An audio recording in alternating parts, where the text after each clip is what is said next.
Do I need to introduce Roy Reams? He's played leading roles in 10 Broadway shows. If you love musicals, you have almost certainly seen him perform at least once. He was in the original legendary David Merritt Guard Champion, 42nd Street. He was in The Producers, La Cage aux Folles, Beauty and the Beast. Without Roy Reams, I'm not sure there would be musical. He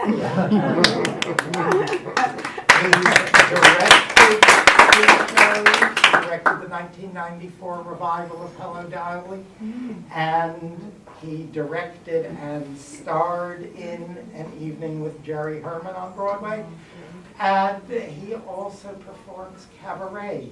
He's performed at the White House for 4 presidents of both political parties.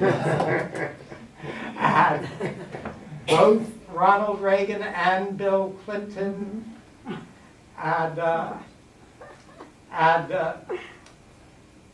Jimmy Carter and Bush Sr. But that wasn't my cause. I was just proposing. I sort of wonder what it's like to see Roy Reams performing cabaret.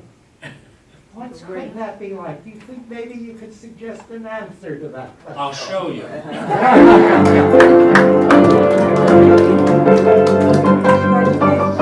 Light the candles, get the ice out, roll the rug up, yeah, it's today.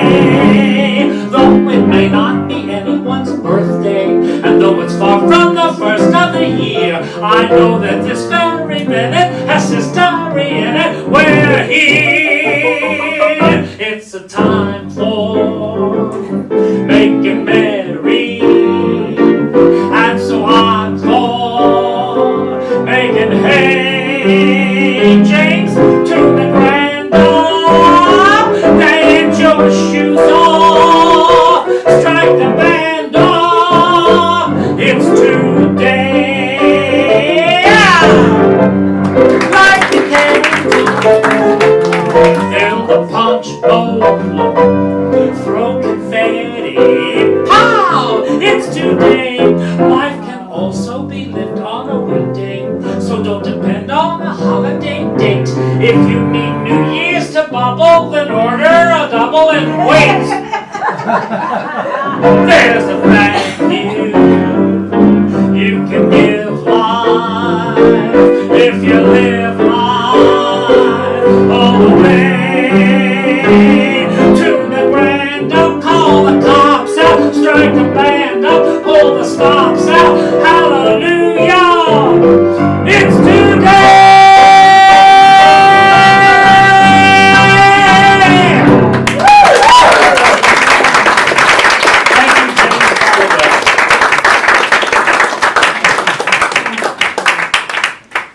Roy Reams made his Broadway debut 52 years ago. Oh my God. In Sweet Charity. That's right. Directed and choreographed by Bob Fosse. You started at the top. I sure did. And Gwen Verdon. And Doesn't Gwen get Verdon. better than Doesn't that. get better than that. What was it like working with Bob Fosse? Well, it's very interesting. To go back a little further, you know, I come from Covington, Kentucky, where I attended dance schools and, you know, did tap-toe ballet, acrobatic, baton, ballroom, voice, personality, and culture. It was all taught at the local dance school. And so then I went to the University of Cincinnati, where I was a theater arts major, and I had a ballet scholarship at the College Conservatory of Music, and I studied voice there. And when I first came to New York, I had my equity card, because I got it during summer stock between my freshman and sophomore year at the James Alex Summer Theater in Dayton, Ohio, where I worked with a lot of stars, which we can get into as we go along. And then I came to New York and picked up the casting newspaper and auditioned for my first job, which was the Julia Prowse nightclub act, which I got. So I started working right away, and we can get into that. But then, to get to your point about Sweet Charity, it was my second audition after I finished her nightclub act. and I came back, I went to the audition, and it's an interesting story. That Bob Fosse didn't really like me at the audition because I wore ballet tights. Because in those days you couldn't buy dance pants, the dancers made them for one another. So I wore ballet tights because that's all that I had. And Bob Fosse didn't really think ballet dancers could do his work. Now, at the audition, Gwen Verdon kept looking at me, so I knew she liked me. And so I kept being kept and being kept. And then when we had to sing, of course, because I was a singer, I was a studied singer in those days, usually dancers didn't sing and singers didn't dance. That was the beginning of melding the dancers and singers together. So when I sang, I saw Cy Coleman, who composed the score, jump up and run over to Bob Fosse, so I thought, that's a good sign. But Bob Fosse still wasn't buying me. And then finally, they asked me to read for a small part in the show called Young Spanish Man. And the other dancer that was reading was Puerto Rican. Oh, no. But I had had Spanish 101 at the University of Cincinnati. So when I said, "Señorita, señorita," she's drowning in the lake.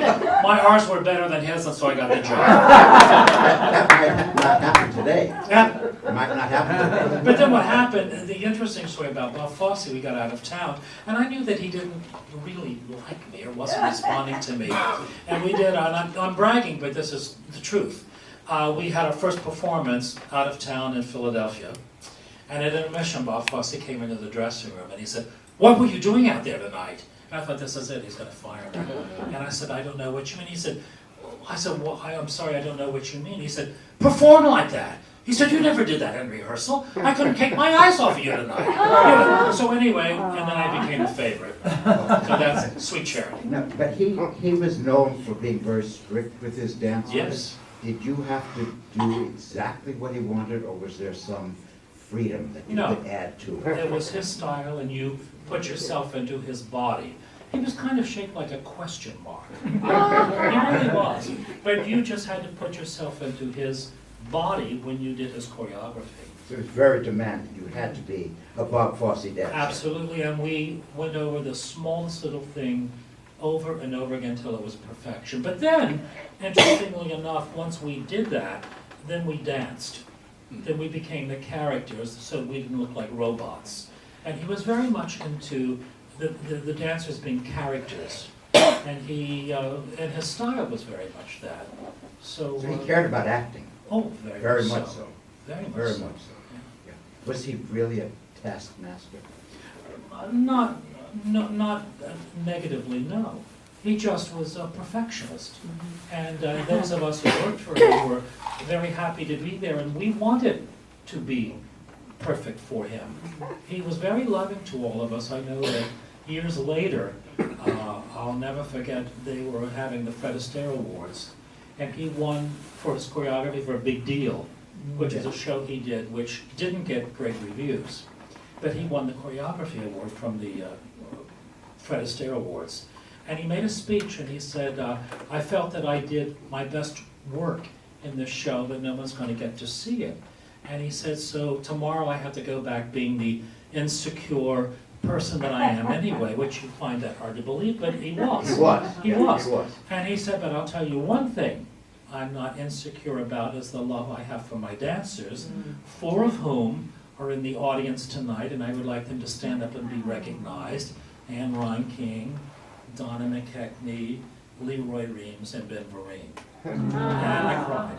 I cried. It was, but that's, and then when we worked on the film of Sweet Charity, he was so a perfectionist, and he was in love with that little lens. And of course, we were all very happy to be there. And then when we saw the final product, he got too busy with that lens. But actually, Rob Marshall used that same thing on Chicago and got an Oscar-winning movie as a result of that. But Was there any upset because Gwen Verdon wasn't recreating her part? It went to Shirley MacLaine. well, because Gwen was too old, it was obvious that she was, But the hard thing for us, those of us who love and worshipped Gwen Verdon, of which there will never be another, She was unique in every way, the best dancer ever on Broadway. To watch Gwen coach Shirley, Which she did. which she did. She was there with us every day. It was very difficult because when Gwen did it, it was right. And when Shirley did it, it was an imitation. Sorry. But that's the way I feel about it. Oh, good, that's very frank. That's the only way to be. Was Bob Fosse attentive once the show opened? Was he there for maintenance? Well, interestingly enough, when the show opened, Julia Prowse asked me to come back and be in her nightclub act again. And I handed him my notice. And so Bob Fosse again came in the dressing room and yelled at me and said, I just heard you handed in your notice. He said, we just opened. And he said, everyone's gonna have to go back in rehearsal now to replace you. Just give me one goddamn reason why you are leaving this show. You don't have any dancers want to work for me? Give me the reason. I said, Julia Prowse pays me 3 times what you do. And he laughed and he said, I can't argue with that. And she did. At that time, when we talk about money, because it's interesting, with this first job with Juliette Prowse, because I had done stock, I knew what the actor's equity minimum was, and in those days, the chorus person made $125 a week. So when I got the job with Juliette Prowse and her manager took me out to breakfast, I thought, oh, he's going to wheel and deal now. I know I'm not doing this show for under $125 a week. He said, we start you out at $350, and when we get to Vegas, you'll be making $400 a week. So Bob Fosse couldn't argue with that. Now, I saw you, and I wonder if anybody else is here, absolutely terrific, but not the role I would have thought you could do, but you were great in it. Will Parker in Oklahoma, 1969. Absolutely a terrific Will Parker. You didn't play that kind of role again, more or less. no. But you did play that one. Yeah, well, it's an interesting story. When I got the audition, Richard Rodgers was the producer, and he had to approve the casting. And so it was done at Lincoln Center at the New York State Theater, and I was told at the audition not to sing a Richard Rodgers song, because he was very particular about how songs were done, and if you goofed on a lyric or you didn't sing the right musical phrase, he'd get very upset. He said, don't sing a Richard Rodgers song. So I went to the audition and I decided to sing, thinking I would impress him, but the fact that I really was a singer, besides being a dancer, I decided to sing Leonard Bernstein's Lonely Town. That's how naive I was. So I started, this big voice, I don't want to hear you sing that song. He said, you're here to audition for a comedy character. Don't you have a comedy song? And I said, well, no, I didn't bring one with me, Mr. Rogers. He said, well, that's what you would do in the show. I said, well, I know Kansas City. Well, sing it. You would sing that in the show. I said, I'd love to sing it for you. So I sang 2 choruses. And he said, can you dance? And I said, yes, sir, I can. He said, show me. So I had a dance routine, and I did my dance routine. And he said, young man. I said, yes, sir. He said, is there anything you can't do? I said, no, sir, and I got the job. And I didn't read the script. He just heard me sing and saw me dance, and I was cast as Will Parker. And my Aunt Eller was Margaret Hamilton, the Wicked Witch of the West. And she was, such a wonderful person. And I used to go down to her lovely apartment there at Gramercy Park and have what she called toasted cheese sandwiches. We always called it grilled cheese in the Midwest, but she was a wonderful woman. Have you seen the reimagined Oklahoma that's playing now? You have not. You have not, so it can't come. Now, your next big show, very different part from Will Parker. You played the Thelma Ritter role in All About Eve, which became Applause. Yes. Applause. And that was a huge hit for you. But I can see you're very frank and candid. Your leading lady was not known for her humanitarian qualities. And her legacy is horrifying. As one of the worst, she's one of the most disliked people in history. Yeah, well, Was she that bad? Lauren Bacall, I'm talking No, about. Oh, yes. we had a love affair, everything but the sex. But I'll tell You're you. the only one? What happened with Applause, I mean, to make a longer story longer, but it helps to set it up. Ron Field, who directed and choreographed Applause, back in my dancing days in LA on all the variety shows, Ron Field came out to do a special, and I was called into audition. And he didn't take me, and at the audition I wore a blue dance pants, a red and white striped shirt, and a little blue neckerchief and white jazz shoes. And I didn't get the job. And then shortly thereafter I danced with Sid Charisse on her television special, and Tony Sharmley, who choreographed it, was having a party at his house the night that it was being shown, to which I was invited, and Ron Field was at the party. So after we watched the show, Ron came up to me and said, "I owe you an apology." And I said, "Yes." And he said, "When you auditioned for me, I didn't know who you were." Because he said, all I could see was that fucking red, white, and blue outfit you had. It looked like a dancing American flag. To which I replied, "God forbid I knew how to dance." So that was not a good beginning. So then, a year later, I was asked personally by Gwen Verdon to dance with her on a Sullivan show, I think it was. And Ron Field was the choreographer. And so I couldn't start the first day of rehearsal, but they said it would be all right, I could come the second day. So when I walked into the rehearsal, of course they were doing a number, they were doing Jack Cole stuff, which I didn't know. I knew of it, but I had never, and of course Ron was a Jack Cole dancer, as of course Gwen Verdon was, and was his assistant. So I said, "Oh my God," I said, "I don't know how to do that." And they had already learned the routine. And the other three dancers were also Jack Cole dancers. And I said, "I don't know whether I can learn that or not." I said, "But I'll tell you what, I'm here for the day, so I'll give it a try. And if you think at the end of the day I can't do it, I'll leave, or you can replace me." And so we worked, and then Ron, at the end of the day, said, "I'd like to see you run through the number now."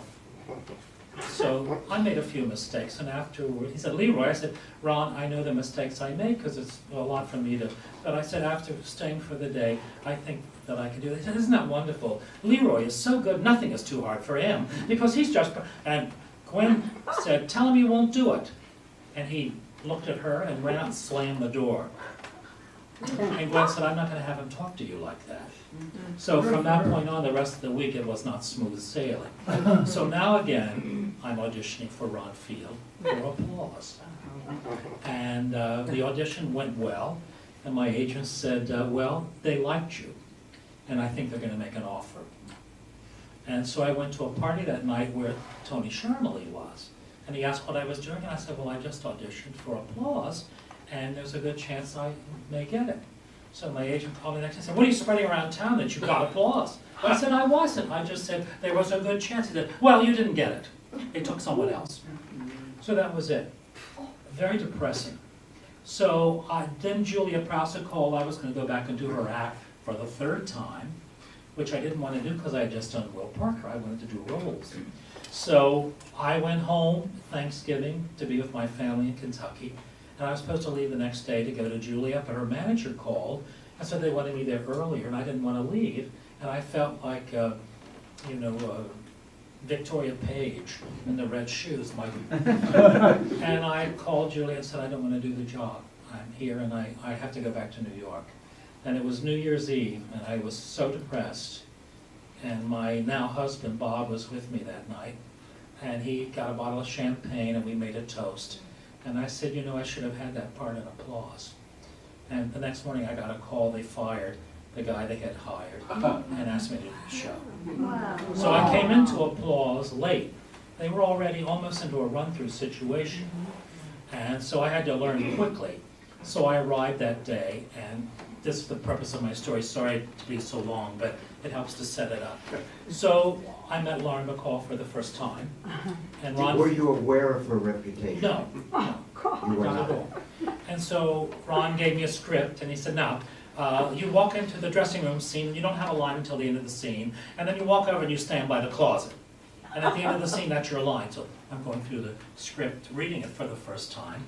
And Lauren Bacall is in. I said, "Well, Ron, when I come in, since I don't have a line until the end of the scene, I'll carry a hairbrush, and maybe like a fall, so they'll know I'm the hairdresser, and I said to Miss Bacall, I won't touch your hair, but I'll pretend. She said, my friends call me Betty. And I said, Betty? And she said, that's better. So I went over and I stood in the closet, and the scene went on and on and on. And they were stopping and fixing, and finally I raised my hand and I said, excuse me, when does this character get out of the closet? Well, she let out a laugh, and that was it. We bonded that, and every day we became those characters off the rehearsal. And then when we got out of, and then the first time we had a gypsy run through, I can't explain it to you, we just became friends. Wow. And she found me funny and I found her funny. And when we had our first gypsy run through, which in those days we used to rehearse in theaters, we used to do gypsy run throughs in theaters, which makes all the difference. We auditioned in theaters, not in little small rooms this size, and it made a big difference. And Bacall was very nervous that day. She was visibly shaking, and no one would go near her. And I saw that she was really nervous, so I went up and I grabbed her hand and I said, why are you so nervous? It only depends on you. And she said, you son of a bitch. She said, just stand here with me. And I said, she said, and so from that moment on, every performance of Applause, I came upstairs and held her hand in the wings before she went on stage. So when they said Margot Channing and she walked out, it was my hand she held before she went out. And that was just something, and we were like that. We went to dinner all the time, and we were very, very close friends until the day she died. And all I can say, I worked with Lauren Bacall, I knew Lauren Bacall, but I also knew Betty Persky. And when we were alone, that's who she was. She was Betty Persky, and I loved her to death. And we had great, great fun times together, and she was very influential in my life and in my career. I owe her a lot. Did you stay with the show after she left? Yes. And Baxter came in? Yes. How different was that, working with another who had created the role of Eve in the movie, of course? Who was supposed to do it was Rita Hayworth. Yes. Wow. They brought Rita Hayworth in. I was so excited. My God, Rita Hayworth. I wanted to work with Rita Hayworth. And she worked privately. And I said, well, can I come in and rehearse? No, you can't. So only the assistant director and the dance captain worked with her privately. I never got to meet her, but I did get an autographed picture. And there was an agreement between Rita Hayworth and the producers that if she felt she couldn't do it, she could get out of the contract, or if they felt she couldn't do it, they could get out. They both had outs. Well, she had her presentation, and Joe Kipnis, who was one of our producers, I'll never forget, he said, Joe Kipnis, owned Kippy's restaurant and the Hawaii Kai and all that, and was really a colorful character. I mean, really like a Damon Runyon character. So I'll tell you something, Rita Hayworth, I bought that broad into the Plaza Hotel. Don't ask about the bill.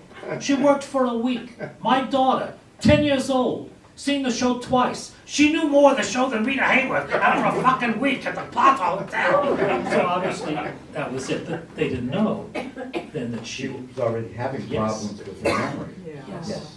Like, they would come back with stories of her during rehearsal.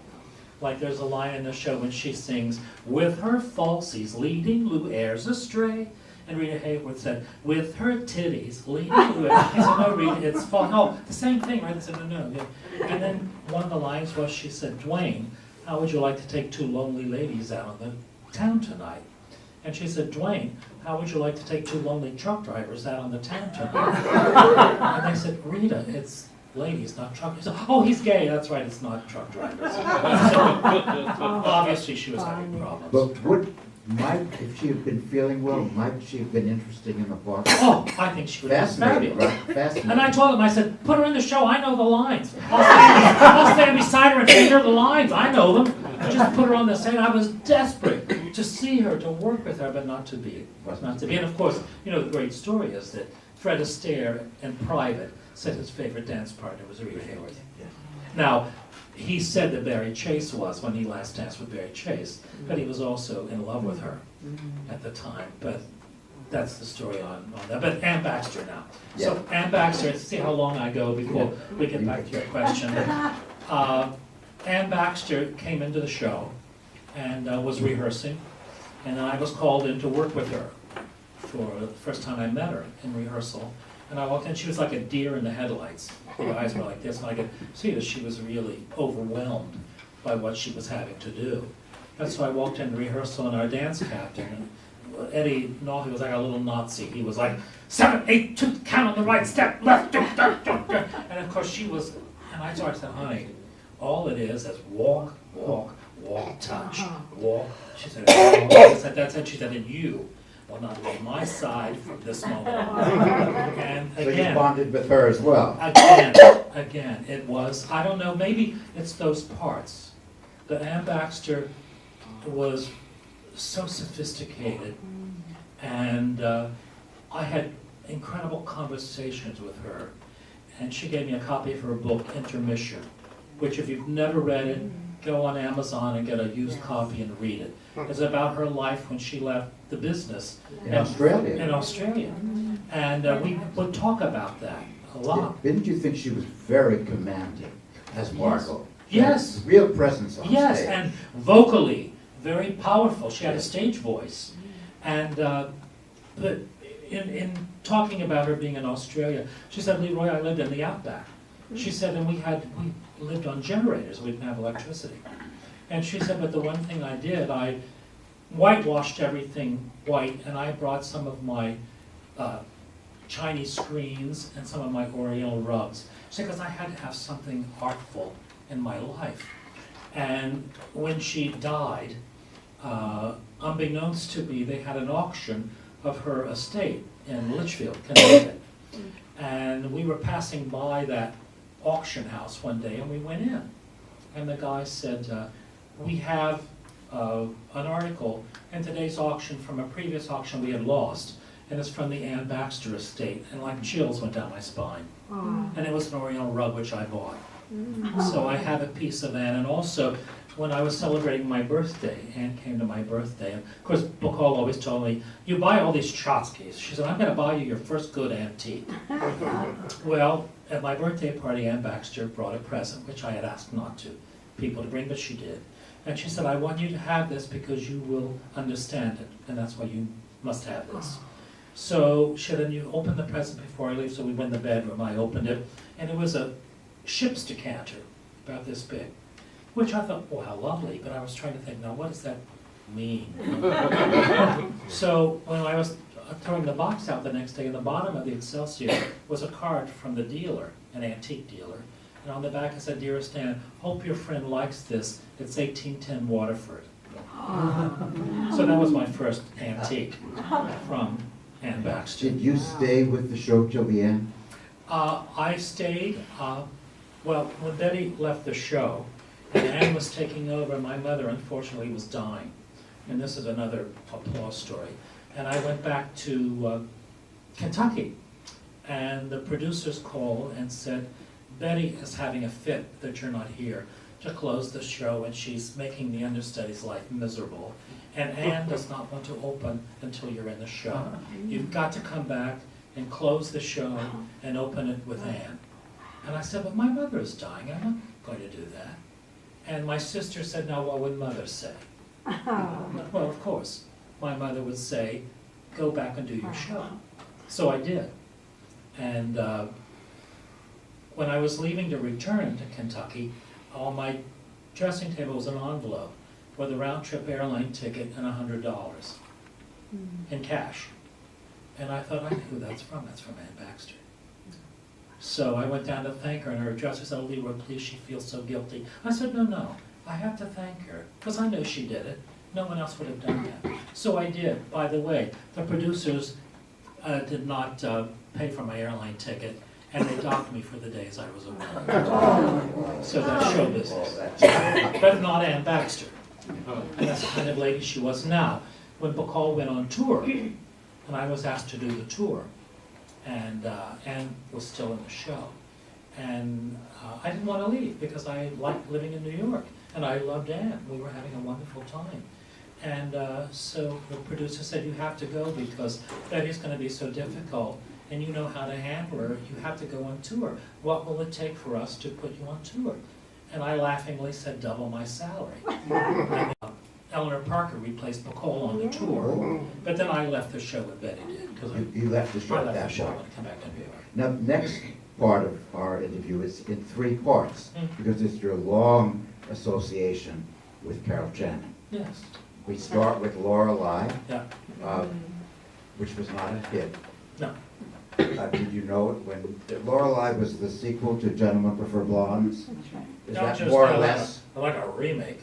But what happened, Why didn't it work? well, for many reasons, but to lead up to that, there's a bridge. I was asked to go to London to do applause with Bacall, and I was then with her agent because of her. And he said, you can't tell Betty this, but you mustn't go to London to do the show. He said, although you'll have a wonderful year, and Betty will take you to all the parties, and you'll have a great time, he said, you have to stay here in New York, and you have to change your image, because you've played a homosexual, and you might be typecast. So you need to change your image and do another show. And I auditioned for Lorelei, and got it, where I played an Olympic athlete, so I thought, well, that's certainly not homosexual. So I took it, and so that was how I got with Lorelei.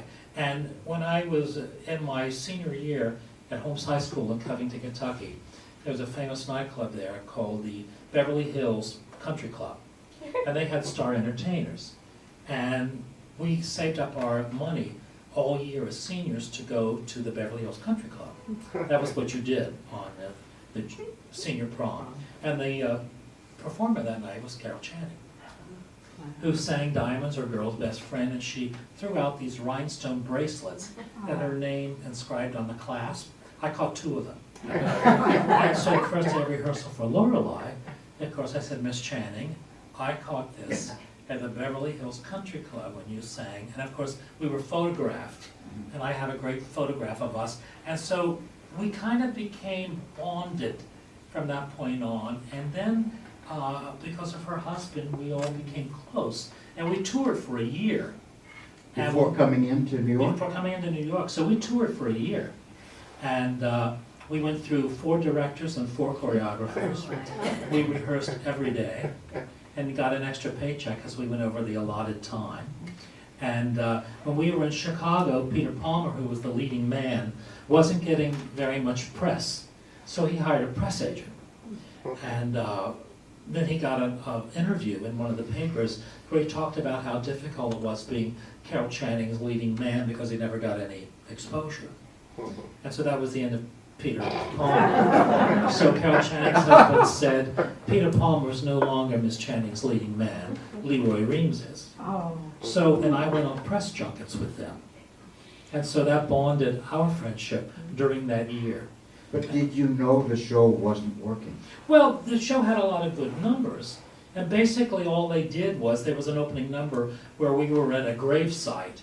Or no, I mean I wasn't, but the company, and it was Lorelei burying her husband.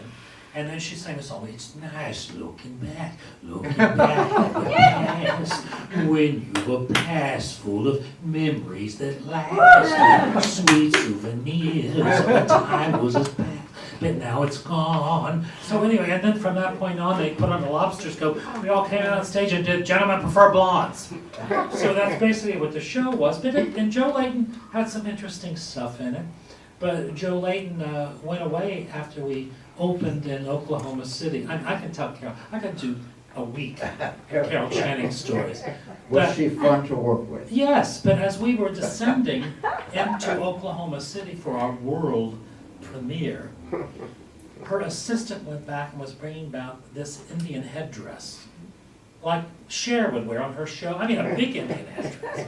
And Carol had on her white mink coat, and she's putting on this Indian headdress.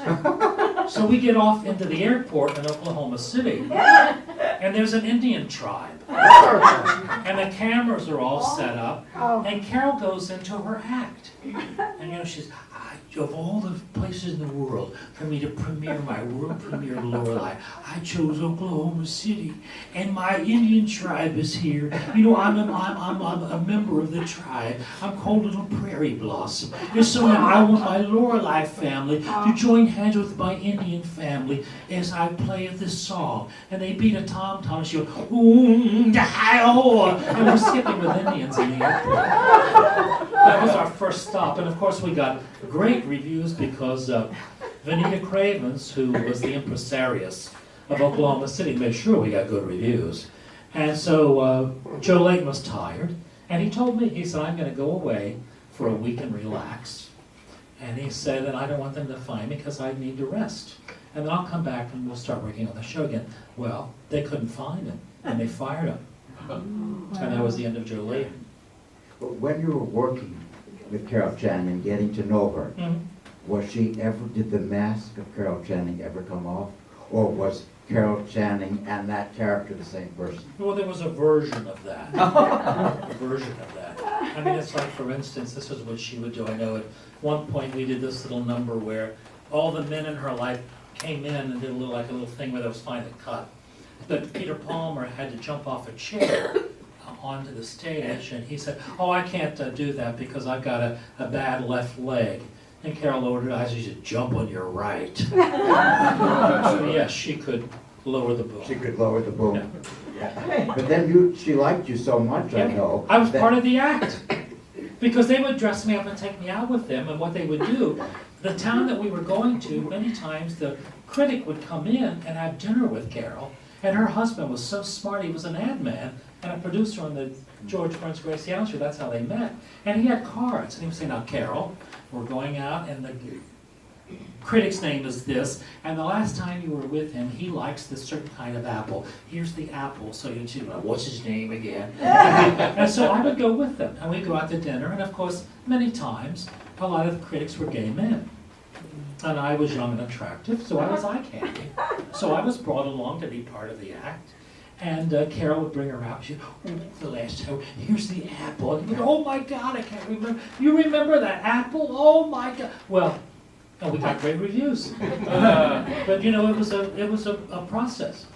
I guess what I'm asking, was she sincere? Yes.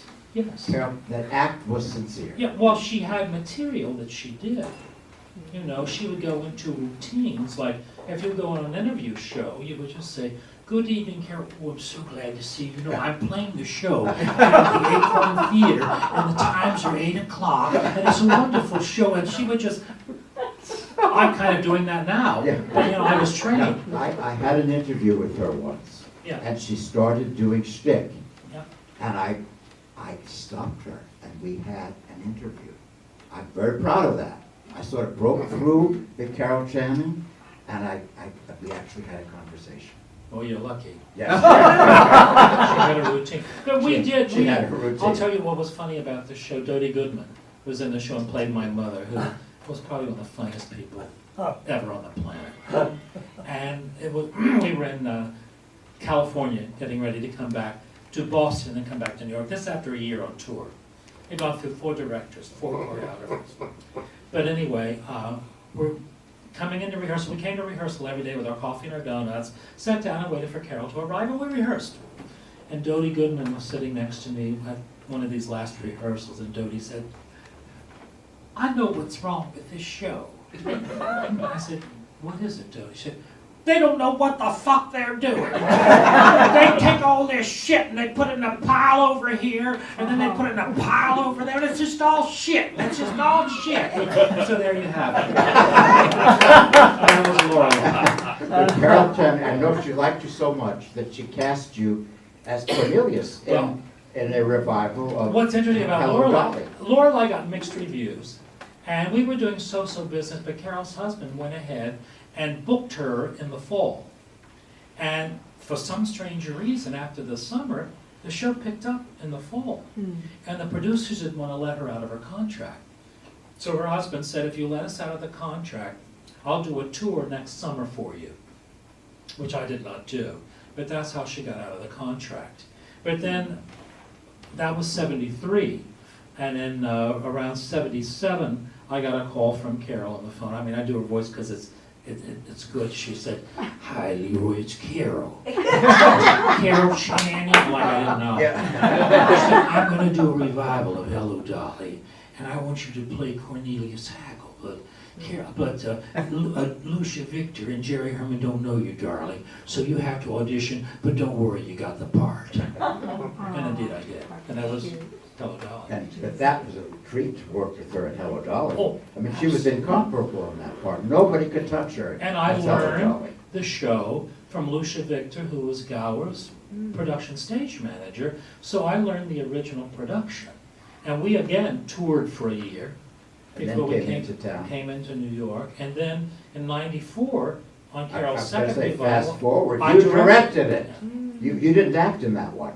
no, You directed I it. directed it. What was it like directing her? Well, it was difficult. It really was very difficult because she had a script that was like this thick. And what had happened, one of the chorus boys during the original Broadway run wanted to do a birthday present for Carol. And her husband said, "Don't buy her anything, she doesn't need anything, but I'll tell you what you can do as a present for her. Write down everything that she does in the show, specifically." And he wrote all this down. So she had that, she kept referring to it. But I didn't want to use that because I knew the show, and I wanted Carol to come into a freshness about the show or rediscover it rather than trying to think about what she did. So you know, it'll come to you, but how do you feel about it today? And I said, for instance, Carol, today there's women's liberation. And Dolly was really like a women's liberator because she, at the turn of the century, women didn't have the right to vote. They didn't work in business. And this woman finds herself a widow with no money because her husband gave it away and was, always having a good time encouraging young things to grow, that she finally took over a business that was probably, the people hadn't paid their debts and she lost the business. So she had to support herself to live. So she basically took on her husband's persona to do a lot of things to survive. So I said she was really like a women's liber. And when and also the only thing Did she accept that? Well, I thought she did. And I said, and then also there's a sexuality that a woman has to have, because that's the one thing a man could not buy. I mean, he could, but I mean as far as what you could use to get what you wanted was your sexuality. That's why in the last scene, when Horace Vandegelder says, "I wouldn't marry you if you're the last woman on earth," and she says, "Oh, well, I don't want to marry you, but what I've got is so good, but you can't have it, so wave your little hand and whisper, 'So long, dearie.'" She's tantalizing him. So I said, there's a whole other side there that I'd like for you. Well, she just went crazy. So finally, She wanted to do it as she had well, done it. at least she was trying to remember every day reading that silly book. And then finally one day she put the book down, and then we managed to go. And then she was fine after that. Did she change And I did it? bring new things into You it. did, Yes. and she did adjust to that. Yes. It's like at the end of Dancing. Originally, at the end of that number, all the principals come back on and they dance away. And Minnie Fay comes in and dances around Dolly and she goes off.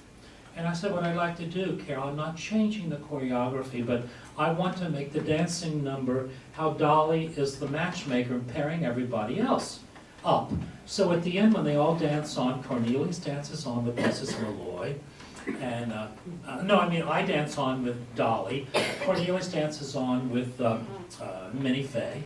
And I said, I dance on with Dolly, and Mrs. Malloy dances on with Barnaby. And Minnie Fay comes on later. So I said, so when they come in, Dolly has matched up Cornelius and Mrs. Malloy, then they go off. And then little Minnie Fay comes out, and she motions for Barnaby to come over and take Minnie Fay, then he takes her off. So she's paired everybody else up, and at the end of the number, she realizes, I've made a match for everybody but myself. So Ephraim, let me go. And that's where but she bought it. She bought But it. that was not in the original thing, it was just Minnie Fay who danced around. So I added things like that. So I didn't necessarily destroy Gower's concept. I just enhanced it with with what I wanted to do book-wise. But night by night, she didn't change her performance at all, No, did she? she was like a robot. A robot. She really was. Metronomic timing. Yes. And boy, if you weren't looking at her, you got it when you hit the wings. Oh, really? But she never looked at you. Oh. You would say your line, and she would go out to the audience and say her line. Then But she'd you look had to back. look at her. Boy, you better be looking at her. Because if you were looking front, she would grab your face, and she never did it to me, but she did it to some other actors. Yeah. She was very, but the audience never knew, and then Carol gave 110 at every performance, regardless of where we were, whether it was matinee or evening. 110, never changed a bit. Carol Channing was out there 110%. And she cared very much. And she also did publicity every day. And the I don't know audience how she felt did that. it. She The never had a audience felt- life. The audience felt her generosity. Absolutely. You could feel it. And she made that curtain speech during Lorelei. She made that same curtain speech during Hello, Dolly. And I remember there was a critic in Cincinnati who called me and said, "Oh my God, Leroy, Carol last night after Hello, Dolly made the most wonderful speech." I said, "You've heard that speech 2 times before. We did it when I was with her in '78, and we did it with Lorelei when we played Cincinnati." She was so good at it, he didn't remember that she had made that curtain speech. Did you have anything to do with the current production with Bette Midler? No, I did not. You were not an advisor or in any way? They To be never- honest with you, I got a check to, if they needed me to come in for any reason or to ask advice. So I was put on, what would we call that? On a Retainer. Retainer. I mean, Yeah, you that's probably right, know, a retainer. don't you know the show better than anybody in the Yeah, world, but probably? you see, that's not, they wanted to do, like most people do when they do the show, they don't want to do what was done before. They want to do their version of it. But I can tell you this, that it wasn't as good as the original. And Warren Carlisle's a dear friend of mine, and I gave him my tapes so he could watch all the choreography, a lot of which he did use, and some of which he didn't. But what he put in wasn't necessary, what he took out wasn't necessary. They should have just done Gower Champion's work, because it was brilliant. And it wasn't better. It was just different. And And Bette gave a hell of a performance. she did, you felt she did. Oh, yes. She was Bette Midler, and that's who they came to see. And that's who they got. And it's like being a hooker. You ask the customer what they want and give them plenty of it. And she did. And then she was wonderful. I thought she was terrific. And so was Bernadette Peters. By the way. So you liked the production? Yes. I liked it. I didn't love it. Okay. Only because I thought, I mean, we're talking amongst ourselves, the heart was taken out of it. Like the speech about that thing when Mrs. Malloy comes across and she says, "Come with us, Dolly. Cornelius is taking us down to the 14th Street Parade. Everyone will be marching." And she says, "Irene, you're crying." And earlier, in her speech, she says, "I have not shed one tear." That she was like this dried up leaf in the Bible. And Mrs. Malloy says, "Dolly, come with us. Come with us." And she says, "I will, Irene." And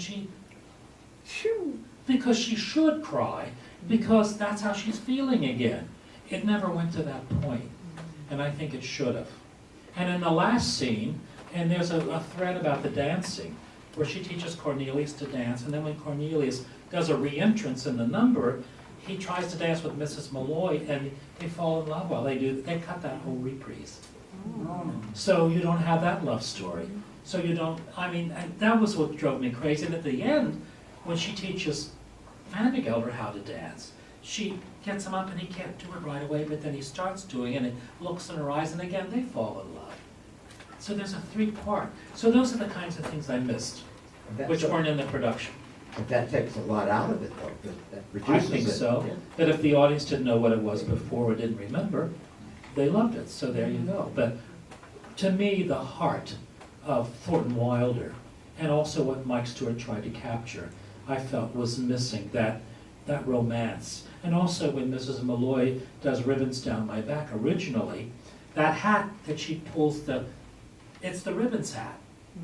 And she looks at that and she says, "I'm going to wear this," because she's going to, again, rejoin the human race, and she wants to fall in love again. She's a young widow. She wants to go out and fall in love. So this hat represents that in this production, she takes the hat, goes over and starts sewing ribbons on it as she sings the song. So that, to me, distracted from the representation of the ribbons hat.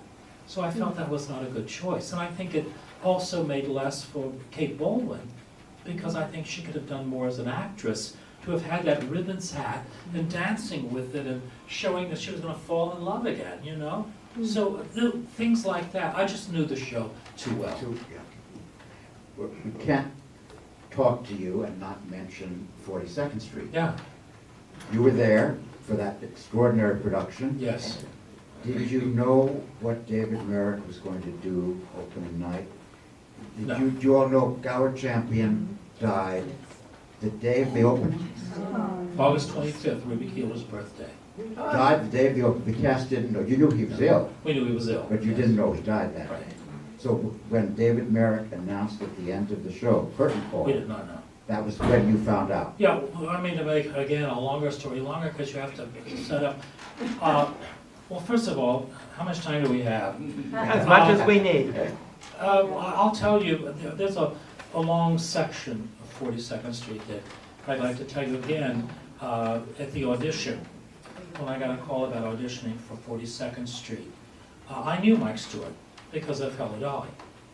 And when Mike told me he was going to do 42nd Street, I said, oh, I'm very right for the Dick Powell part. I didn't hear from Mike for a couple of years after that, but eventually I got a call to audition. And so I asked what the character was, and they said, the character is Andy Lee. And I said, well, is that the Dick Powell part? They said, no, that's Billy Lawler, but they don't want to see you for that. They think you're too old. It's the role of the choreographer who's like in his 40s and a little on the tough side. And I thought, so I wasn't going to take the audition.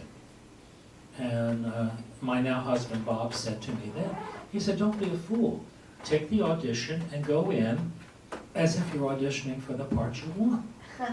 And I went, so I got my accompanist and I said, when we go in now to the audition, I'm going to open with my up-tune. Don't wait for them to ask for the ballad. I'm going to go right into the ballad. And I sang I Only Have Eyes for You. And looked up and pictured Ruby Keeler's face as I sang it at the balcony. And then Tony Kay, who was a wonderful tap dancer friend of mine, we had just done a show together and she was in town. And I said, then Tony is going to come out and we're going to do a tap dance. So when they announced me, I came out, I went from my up-tune into my ballad. Tony Kay came out, we tap danced.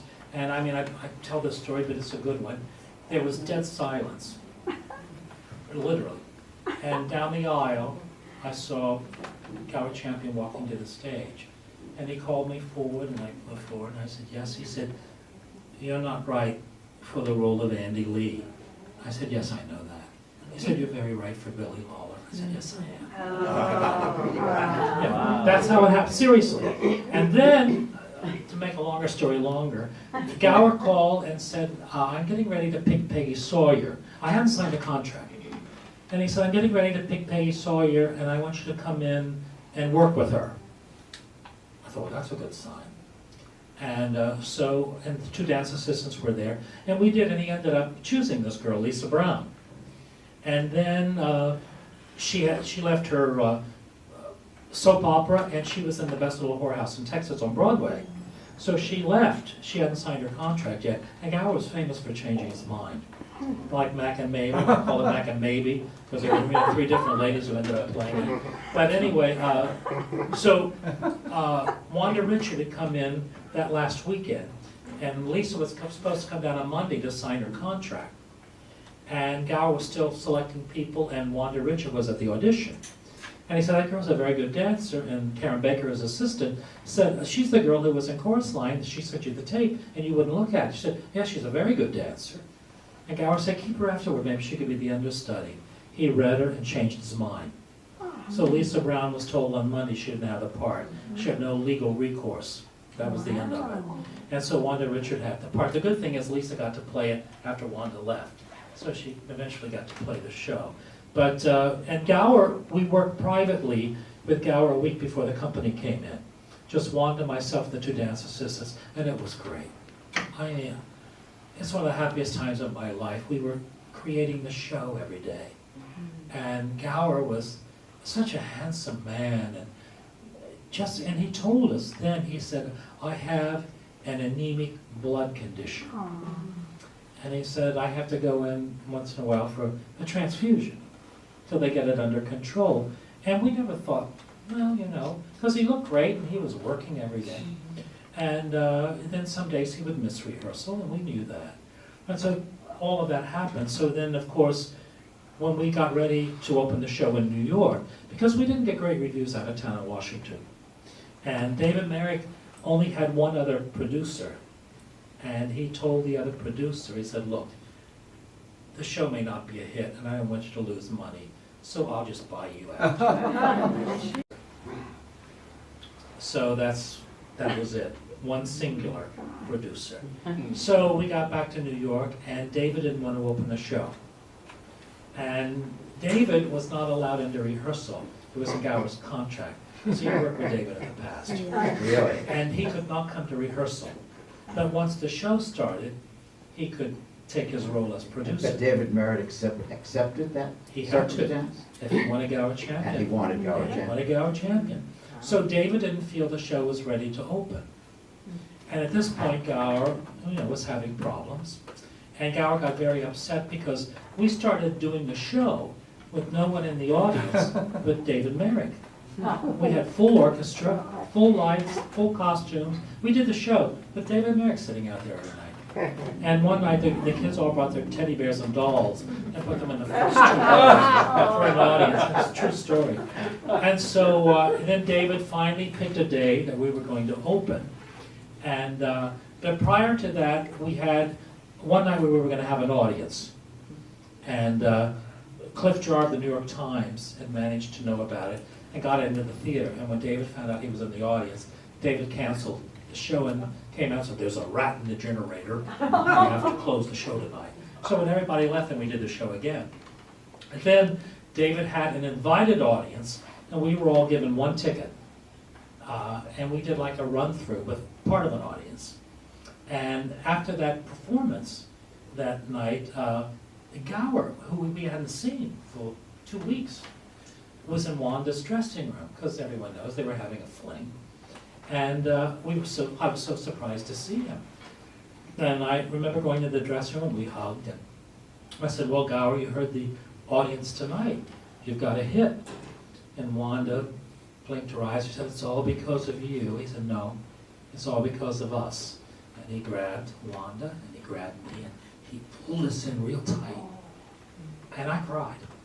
And I left the dressing room. That's the last time I saw him. So, but do you think David Merrick made the right decision Yes. to withhold the Yes. announcement of the death Yes. till after the curtain? What happened It the made day- headlines around the world. Yeah, the day of the opening, we got a call that late morning and said, David wants everybody to come to the theater for a rehearsal. We've been rehearsing for 4 weeks in New York. And, we were all upset because we had hired limousines and, people coming from out of town, and all this was going on. And so, but we did what David told us to do. That's what he said, you just learned to do it. So we all went to the theater, and we literally were locked into the theater. And we didn't rehearse. So we were in the theater not knowing what the hell was going on, and we had our opening night. And of course, at the end of the show, the people were screaming, and photographers ran down the aisles taking pictures of flashbulbs. It was like a movie. And we were all, we had like 15 curtain calls. And David walked out on the stage. And of course, the audience applauded, and I thought that he was going to say, Gower champion could not be with us tonight, that I want to take this opportunity to thank him for this wonderful, that's what I thought. And instead he held up his hands and he said, this is tragic. Well, everyone laughed because we've had 15 curtain calls. What's tragic? And David was so unpredictable. And so then he said, no, and the people laughed. He said, no, you don't understand. Gower champion died this afternoon.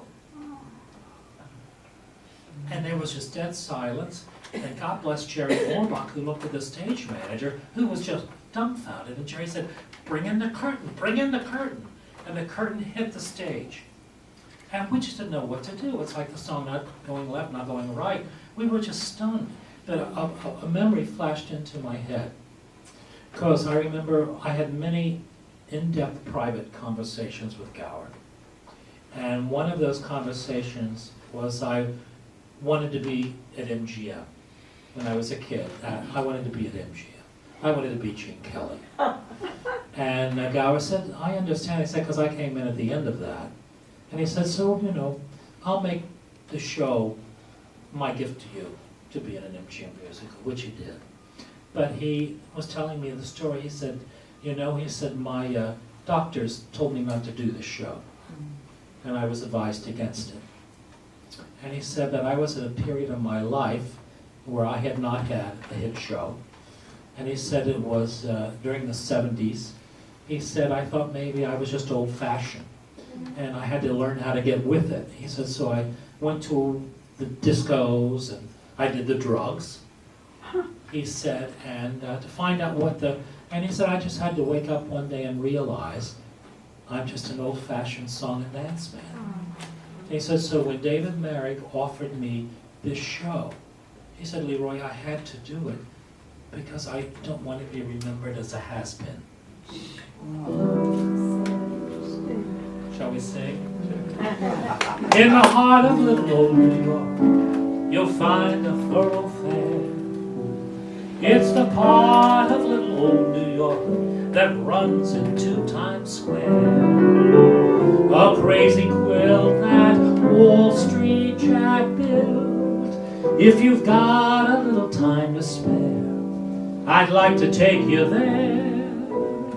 Come and meet those dancing feet on the avenue I'm taking you to, 42nd Street. Hear the beat of dancing feet. It's a song I love, the melody of 42nd Street. Yeah, little nifties from the 50s, innocent and sweet.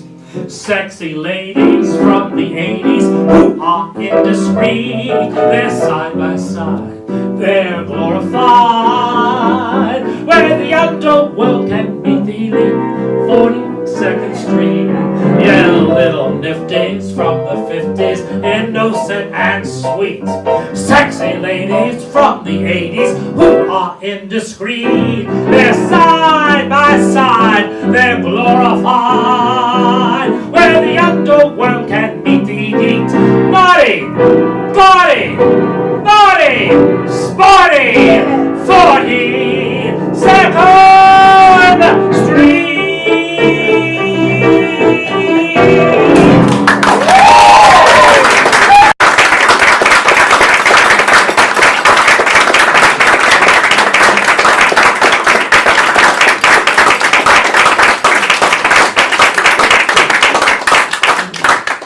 Tony nomination for that part.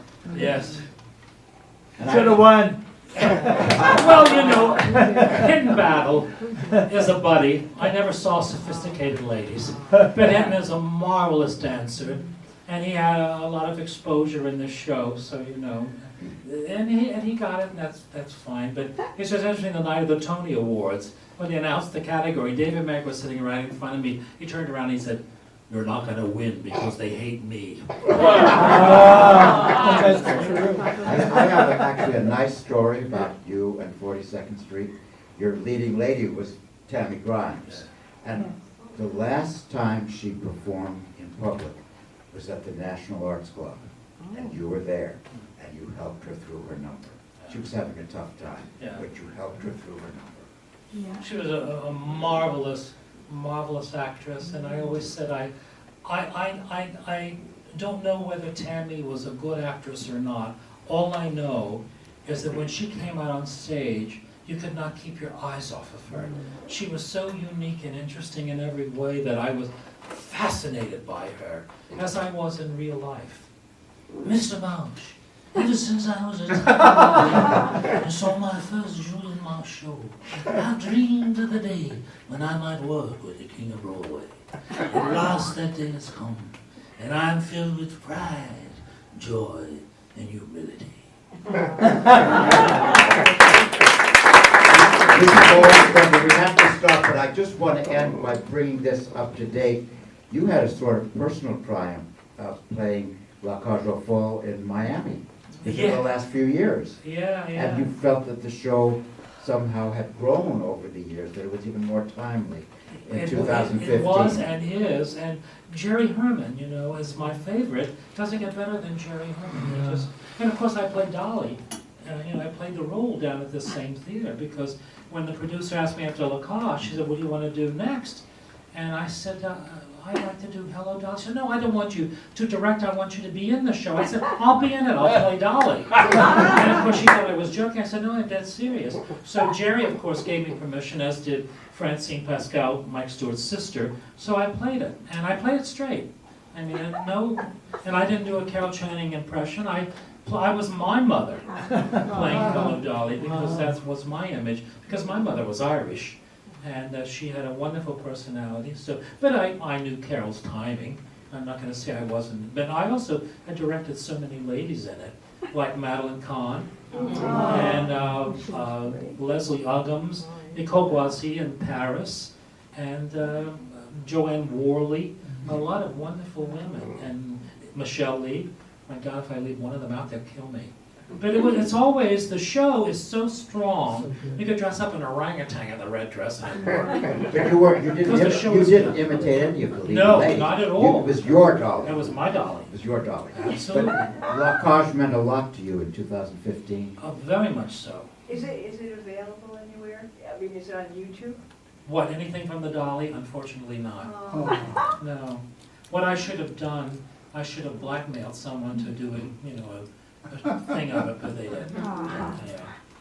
Do we But I have Carol's, I'll tell you, I have a good copy of Carol's because we played a theater where they had monitors in our dressing room and the stagehands had cameras set up and they would show the show in close-up and it's like watching it on real TV.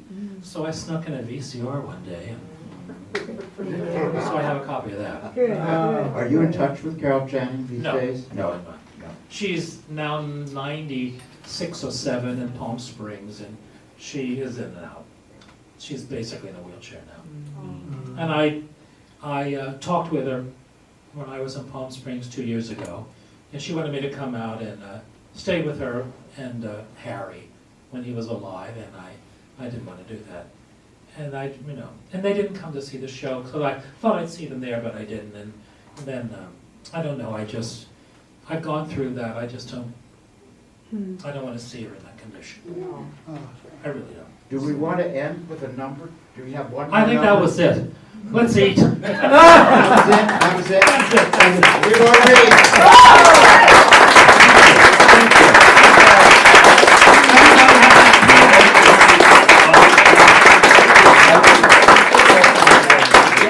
We just scraped the surface. I can come back and talk to you every day and tell you.